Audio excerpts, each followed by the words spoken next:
যদি হয় ফাইনেল যদি এইটো লগাব পৰা হয় মানে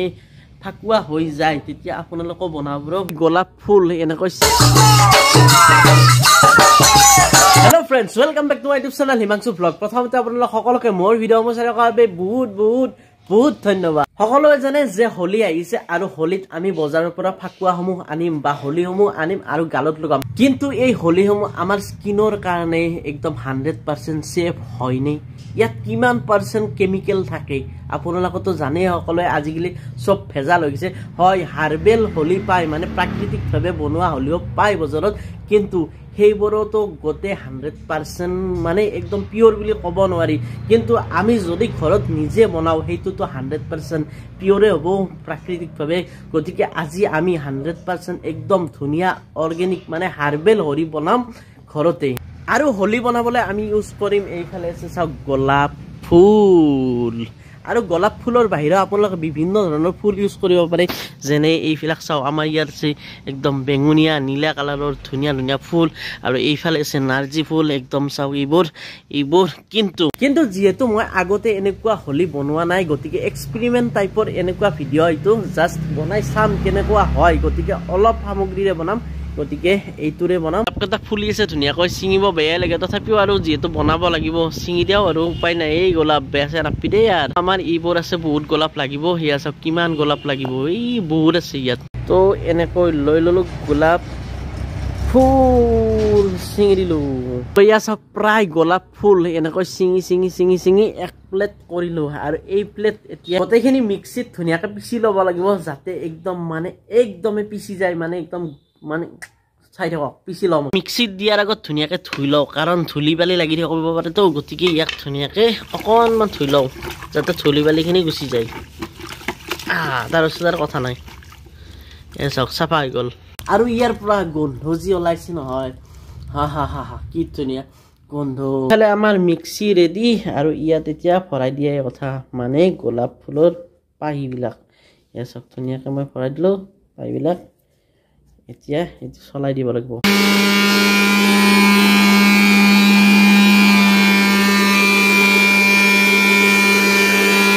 পেয়াছক একদম পিছা গৈছে অকনমান জনাই আৰু একবাৰ দিব লাগিব কাৰণ একদম মিহি হ'ব লাগিব বস্তুটো মানে একদম মিহি হৈ যাব লাগিব পেয়াছক একদম লিকুইড হৈ গৈছে আৰু এতিয়া এইটো ওলাব পৰা হৈ গৈছে পেয়াছক কি ধুনিয়া গোলাপী ওলাইছে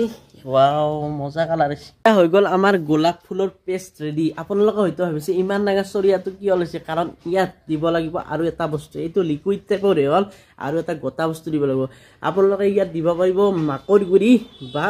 চাউলৰ গুৰি আৰু চাউলৰ গুৰি দিয়াৰ আগতে আপোনালোকে চাউলটো এনেকৈ ধুনিয়াকৈ শুকাই ল'ব তাৰ পিছত এনেকৈ মিক্সিত বা মেচিনত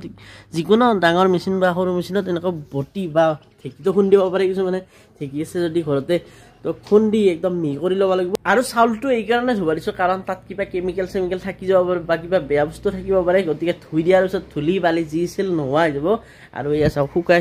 শুকাই এনেকৈ গুৰি কৰি ল'ব লাগিব এয়া চাওক একদম ধুনীয়া মিহি গুৰি হৈ গৈছে এই প্ৰচেছটো অকনমান লম্বা হ'ব কাৰণ এতিয়া এইখিনি মিক্স কৰিব লাগিব মিক্স কৰি ৰ'দত শুকাব লাগিব হয়তো সেইকাৰণে ইয়াৰ দামটোও বাঢ়ি যায় একদম 100% যিটো হাৰ্বেল একদম বজাৰত পোৱাটো 100% বুলি ক'ব নোৱাৰি তথাপিও যিটো পায় সেইকাৰণে সেইটোৰ দামটো অলপ বেছি এতিয়া কি কৰিম আমি মিক্স কৰিম এইবিলাক গোটেইখিনি এনেকৈ মিক্স কৰি দিম চাউলৰ গুৰি আৰু ইফালে গোলাপ ফুলৰ গুৰি চাউলৰ গুৰি আৰু গোলাপ ফুল এনেকৈ মিক্স কৰি দিলো আৰু এইটো এতিয়া ৰ'দত শুকাব লাগিব যেহেতু ৰ'দ বহুত দি আছে আজি গতিকে শুকাব পাৰে চাও এতিয়া ৰ'দত দি থাও আৰু চৰিয়াত এই কাৰণে দিছো যাতে কাখৰ পৰা এনেকৈ গৰম পায়ো মানে ইয়াত পৰা ৰ'দটো যাতে ৰিফ্লেক্ট হৈ ইয়াত পৰি যায় গতিকে সোনকালে শুকুৱাত সহজ হ'ব গতিকে এইটো এতিয়া ৰ'দত দি থাও বস্তুখিনি শুকাওতে অকনমান টাইম লাগিব যেহেতু ৰ'দত দি শুকাব লাগিব তো গতিকে নেচাৰেলি ভাবে আমি কৰিছো যেহেতু গতিকে তাক নেচাৰেলি ভাবে শুকাব দিছো আৰু আপোনালোকলৈ লৈছো এটা ভাল বস্তু এয়া হ'ল প্ৰাকৃতিকভাৱে তৈয়াৰী অসমৰ ধূপকাঠি এই এক পেকেট ধূপকাঠিত মাত্ৰ 100 টকা আৰু 100 টকাত 2-3 মাহ আৰামছে গুচি যাব যদি আপোনালোকক লাগে এই ধূপকাঠিসমূহ 100 টকাতে পাই যাব আৰু যিসকলৰ ঘৰ নলবাৰীত তেওঁলোকৰ নলবাৰী টাউনত ঘৰ তেওঁলোকক আমি হোম ডেলিভাৰী কৰি দিম আৰু এক পেকেট ললে আপোনালোকৰ 2-3 মাহ গুচি যাব যদি দূৰত লাগে আপোনালোকক এক পেকেট 2 পেকেট নহয় অলপ বেছিকৈ অৰ্ডাৰ কৰিব তেতিয়া আমি দি দিম আপোনালোকক দেৰি নকৰি এতিয়া লৈ যাওক প্ৰাকৃতিক সামগ্ৰীৰে তৈয়াৰী অসমৰ ধূপকাঠি ফ্লাৱাৰ ফ্ৰেগনেন্স আগৰবত্তি আজি হল আমাৰ ফাকুৱাখিনিৰ 2 নম্বৰ দিন এসো একদম শুকাইছে মোটামুটি এতিয়া আমি কি কৰিম এইখিনি চৰিয়াৰ পৰা নি ইয়াত কাগজত ধুনিয়াকৈ মেলি দিম যাতে যিখিনি শুকোৱা নাই সেইখিনিও ভালকৈ শুকাই যায় ঠিক শুকাইছে ইয়াক আৰু এতিয়া গুৰি কৰিব লাগিব মানে অলপ অলপ মানে সব গোটা গোটা হৈছে তো এইবিলাক সব মিহি কৰি এনেকৈ দিব লাগিব তাৰপিছত যেতিয়া গোটেইখিনি শুকাই যায় তাৰপিছত ইয়াক মিহি কৰি দিব লাগিব মানে কিছুমান গুটি গুটি হৈছে এইবিলাক মানে গুটিবিলাক ভাঙি দি এনেকৈ ভালকৈ মেলি দিওঁ যাতে একদম ধুনিয়া স্মুথ হৈ যায় আৰু এয়া ফাইনালি শুকাই গল একদম চাওক কিন্তু গুটি গুটি হৈছে আৰু এই গুটি গুটি হৈ থাকিলে এনে গালত লগাব পাৰবা নহয় এতিয়া কি কৰিম এতিয়া তো মিক্সিত মাৰি লম হয় প্ৰসেসটো লং বুলি কৈছিলে মই আগতে কিন্তু কি হয় চাও যদি হয় ফাইনাল যদি এইটো লগাব পৰা হয় মানে ফাকুৱা হৈ যায় তেতিয়া আপোনালোকক বনাবৰ গতিকে এইটো এতিয়া মিক্সিত মাৰি লম আৰু একদম গুৰি কৰি লম এয়া দি দিলো মিক্সিত এনেকৈ আহা এতিয়া গুড়া কৰিব লাগে 1 2 3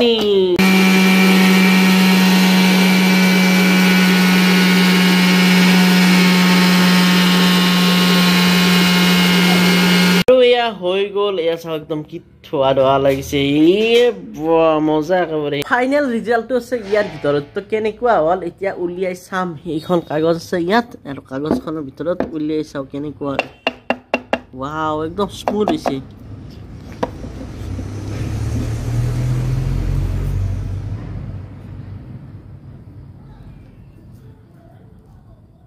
আৰু এয়া সব ফাইনালি হৈ গল আমাৰ ফাকুৱা একদম স্মুথ হৈছে একদম কিন্তু কথাটো চাওক কালাৰটো অলপ কম হৈছে ইয়াত এয়া চাওক একদম কিন্তু বস্তুটো খাবও পাৰি খুইবও পাৰি একো নহয় কাৰণ ইয়াত চাউলৰ গুড়ি আৰু আছে গোলাপ ফুল আৰু গন্ধটো গন্ধটো ধুনীয়া গন্ধ আহিছে মানে একদম জিনিয়ন কৈছো একদম মজা গন্ধ আহিছে গন্ধও ভাল আৰু অৰ্গেনিক 100% অৰ্গেনিক হয় আৰু যদি আপোনালোকে বিচাৰে যে এনেকুৱাকৈ বনাব খোজে গতিকে বনাব পাৰে কাৰণ এইটো ফেছত আকো হাম নকৰে বহুতৰে ধৰক নাকে মুখে সোমাই গ'লে কিবা হ'ব পাৰে না এইটো বস্তু যদি আমি খাইও দিওঁ একো নহয় মজা একেবাৰে টেষ্টি ছিল গোলাপ ফুল আৰু গোলাপ ফুলৰ পৰা এনেকুৱা হৈ গ'ল ফাকুৱা কালাৰৰ আপোনালোকে হেৰিটো চাব পাৰে কালাৰ কম্বিনেশ্যন মানে কেনেকুৱা আছিল কেনেকুৱা হৈ গ'ল তো এনেকুৱাই হৈ থকা নাই কালাৰটো আৰু কিন্তু এইটো স্মুথ হৈছে একদম ফুকাই দিম চাব একদম মানে একদম স্মুথ হৈছে খাবলে আপোনালোকক বনাই দেখিলো হাৰ্বেল হোলি ঘৰতে বনাই দেখুৱালো যদি বিচাৰে আপোনালোকে বৃহৎ পৰিমাণত বনাই এনেকৈ খেলিব পাৰে হোলি আৰু ৰব মোৰ ফালৰ পৰা আপোনালোকক ফাকুৱাৰ বহুত শুভেচ্ছা থাকিল হেপী হোলি আৰু যদি ভিডিঅ'টো চাই অকনমান হলেও ভাল পাইছে লাইক এটা কৰি দিব আৰু যদি নতুনকৈ আহিছে চেনেলটো সাবস্ক্ৰাইব কৰি দিব আৰু কিবা ক'ব লাগি থাকিলে তলত কমেন্ট কৰি দিব তো আজিলৈ বাই বাই